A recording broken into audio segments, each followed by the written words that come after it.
stuff really hits the fan and goes off the rails, and then you might feel desperate to make a change. Allen Robinson, Xavier Rhodes, interesting matchup. Robinson's been having a really remarkable season, I think, all things considered. How do you see that matchup playing down? I think there's going to be opportunities for Allen Robinson, but I'm like, for example, I don't know that it's going to be another 100-yard game or anything like that. Right? I mean, Rhodes has given up some completions. He's not totally shutting down everything thrown his way. So, they're going to get Allen Robinson his quick curls. They're going to take a couple of shots downfield and put it up there for him. And if he can win some of those contested catches, then I think that would be the difference for Allen Robinson. But I don't know that, he's going to be the go-to all of your yards go through him type weapon in this game.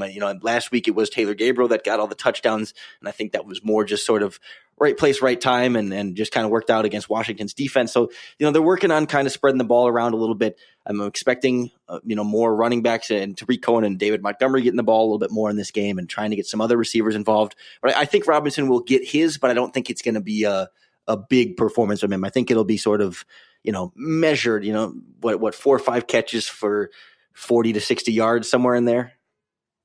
And Vikings fans will definitely complain about 5 catches for 60 yards. Well, just a range. I think there might be a 15-yarder down the sideline that bumps everything up, but then and then you got to cut Rhodes. Well, that's it. Yeah, he's trash. So then I expect speed versus speed. Trey Waynes, Taylor Gabriel. Gabriel, like you said, I think he has every receiving touchdown the Bears have. What are the opportunities there in that matchup? Taylor Gabriel's role in this offense, I think, is the hardest thing to get a good sense of, or just not necessarily role in the offense, but success that he's going to have, because, like last week really kind of came out of nowhere, and it wasn't so much that they emphasized him. It was just like he was wide open twice in the end zone, so Mitchell Trubisky threw it to him, and it didn't really matter who they had lined up in that position in that play, and it wasn't specifically tailored to Taylor. But he did have one really nice touchdown down the sideline where Trubisky hit him right near the goal line downfield on the run. It was a pretty impressive throw and catch from the quarterback and wide receiver. Really the only impressive throw and catch we saw from the Bears in that game. So yeah, really great throw, really great catch, only opportunity for a great throw. Yes, exactly. Yeah. So with Taylor Gabriel, he's been really quiet the other 2 games and had a lot of quiet games last season, and I would kind of expect him to continue to be quiet, and I don't really have a good rhyme or reason for when he's going to randomly have those big games, because he had one or two last season, just kind of like that, where catches and yards and touchdowns just kind of come, and it's like, oh, that was the Taylor Gabriel game. So I don't think we're due for another one of those for another few weeks, so I wouldn't worry about him too much. And he has a concussion as well. He suffered last week, and it's not totally clear if he'll play. So at running back, there's Tariq Cohen, there's Mike Davis, and newly christened starter David Montgomery, I believe, right? He's the starter now? Yeah, actually, Mike Davis played 1 snap last week, and it was 1 carry, and that really kind of... A big change from week 1. Yeah, that happened really fast. I mean, week 1, they abandoned the running game as a whole, and Nagy kind of took the L on that one, literally. But then, sort of trying to get David Montgomery more and more involved, and they were concerned about putting too much on the rookie. So I think at this point they feel like they can kind of let him loose, and that's probably a little bit quicker than they anticipated. So, I mean, it'll be Montgomery getting the vast majority of the carries. They'll get Cohen back there a little bit here and there. They'll probably get Cordero Patterson, his 1 or 2, but I would expect it to be Montgomery, and he does a great job of, making guys miss and showing you a lot of that great contact balance that he did at Iowa State. But the offensive line hasn't given him a lot of room to work with. He's created a lot for himself, but you can only do so much when guys are meeting you at the line of scrimmage and in the backfield. Yeah, I mean, he was a PFF favorite in the draft because of his ability to make people miss, but, you can't make that many people miss before people drag you down. But it seems like he's got kind of a long-term prognosis of being an above-average back, right? Yeah, definitely. And I think that we're still sort of just seeing the beginning of, well, I mean, obviously it's 30 games into his rookie season, but particularly in the passing game, that he had a nice wheel route out of the backfield in week 1. But other than that, it's been a little quiet. A couple screens here and there, a couple of checkdowns here and there. But I have a feeling as the season goes on, And as the Bears feel more comfortable asking him to do more, first they're ramping him up in the running game and making sure he's good that way. Then once they feel good in that regard, then I think we're going to see Montgomery be much, much more of a passing weapon. All right. So final question before I let you go. I know you got to go.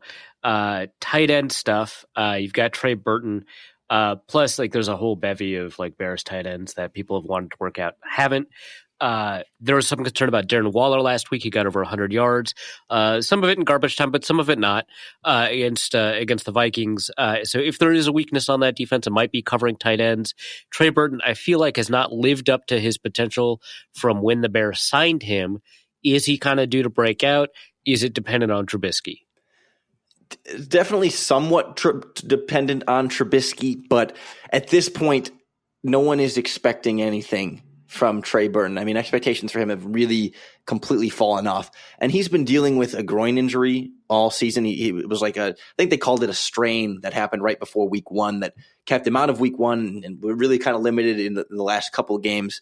He's been playing some snaps, but he's not separating as a receiver, not really being able to make plays after the catch. And the second part there, plays after the catch, was not something he did a lot in Philadelphia that I think got overlooked a little bit, that even though he had nice red zone numbers and some potential for more, he was not a guy that was creating a lot of yards for himself. It was a lot of schemed plays that Trey Burton was able to take advantage of, and he hasn't quite had that in Chicago. And I think some of that is what comes back to the quarterback and the play caller having to kind of keep things a little bit simple for his quarterback. But Burton just not even necessarily running exactly as fluidly as you would like. So at this point, the tight ends in the Bears offense have really been as close to a non-factor as you can get. I mean, they're check down options who can, get you 3 to 6 yards when you need to, but nobody there has really been a threat. And even though Darren Waller went off last week, I think that says more about Darren Waller. I mean, not that the Vikings defense doesn't have some vulnerability there, but Darren Waller's a darn good tight end. And I think the Bears aren't going to be able to replicate that at this point. Who is the best quarterback on the Bears roster? Best quarterback? Yeah. It's still Mitch because, man, Chase Daniel is rough. The preseason he was just terrible, and yeah, it's still Mitch Trubisky, but they threw Matt Nagy back there. Matt Nagy threw some passes during training camp, and there were a couple of videos of him, and Matt Nagy might be the Bears' best quarterback. All right, so Bears favored by 2.5 points, mostly because of that defense at home. Over under 38.5 points, so low scoring game. Thoughts? Who wins? Do they cover? I've been going back and forth on this a little bit because I do think the Bears defense can probably keep Dalvin Cook at a reasonable production. Not that they're going to shut him down entirely, but probably not, another 150 yards or whatever he's been ripping off. Right. So I would expect a more tame Cook, which is then going to put Kirk Cousins in more of a position to have to throw against this Bears defense. And I do think that is a good thing for this Bears defense, and that there might be some turnovers potentially there. But then I have no faith in Chicago's offense to really put up significant points unless those turnovers become if it's a pick six and a fumble recovery for a touchdown, then I think the Bears can win those games. But if it's just, a red zone interception here and a fumble recovery at midfield there, I really don't have a lot of faith in this Bears offense scoring a lot of points on this Vikings defense. So I'm expecting ugly, low scoring game, but I'm taking Minnesota in this one at this point. All right. Glad to hear it. Thanks so much for coming on, Lauren. Appreciate it. Tell our listeners where they can find your work. Yeah, so you can listen to me on the Locked On Bears podcast. I do some grading over at Pro Football Focus. So if you're a subscriber there, you can see my work in the premium stats, and then read about the Bears for Bears Wire. All right, let's go to the mailbag. First question that we have is from JHS, who asks, should the Vikings get Boone more involved in the passing game given his wide receiver history, his athleticism, and the lack of wide receiver depth? Boone seems like a dangerous short passing game threat with home run potential. That's actually a really good question, and I think that the Vikings have done just the tiniest amount of 2 running back sets where the other running back is not C.J. Ham, and I think actually that would be a pretty good idea because I think like you mentioned, Boone does have a lot of run after catch ability. He probably doesn't really have the full route tree you'd expect from like a wide receiver convert. He's not like, David Johnson from UNI, has the full wide receiver route tree at his disposal. I wouldn't say Boone does have that, but I do think that if you kind of cross train him a little bit during the season, you could use him to kind of supplement this wide receiver depth problem the Vikings have, which isn't to say, if Diggs or Thielen do go down, that you can just put Boone out there and hope for the best. But I do think it allows you to kind of manage this problem the Vikings have at wide receiver 3 a little bit more effectively. And then it gives you the added bonus of being able to kind of motion players in and out, into the backfield, out of the backfield, do kind of the Cordero Patterson stuff, but with a threat at receiver, which is a very weird thing to say about a running back. I think it's a good idea. I still think that the Vikings, are and should make Madison the primary backup. If Dalvin Cook goes down, Madison should be the guy that gets the bulk of the carries. I like Boone a lot, but Madison seems to just have a lot more capability as a running back. But that said, I'm not opposed to the idea of having Dalvin Cook and Mike Boone out there at the same time, or Madison and Boone out there at the same time.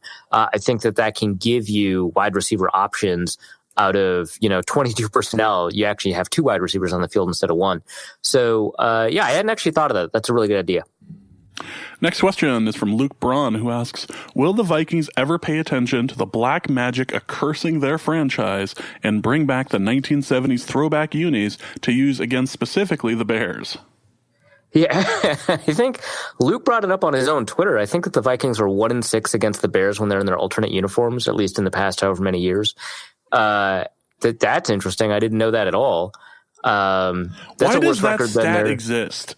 Like, I have no idea. How do you find that out? Why It's incredible. Why does that stat exist? All right, that deserves a shout out at Luke Braun NFL, BRAUN.